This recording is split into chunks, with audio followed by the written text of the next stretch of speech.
In conclusion, the Energy Star website indicates a price range of $7,500 to $10,000 for an average full house window replacement job based on minimum Energy Star qualifying criteria.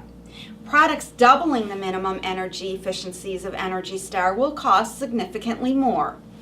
Regardless of the quality or price point of installed windows, they nearly all will pay for themselves through fuel saving approximately 12 to 15 years from the date of their installation. So, before you purchase, think years down the road after the windows have paid for themselves and ask yourself, will I still be happy with my purchase? Remember that old saying, you get what you pay for? Well, I can tell you that's not always the case when it comes to buying windows and doors. So please, take advantage of the truth that comes from the test labeling programs offered by the NFRC, AAMA, and Energy Star to be sure you are getting what you're paying for. Thanks for watching our videos.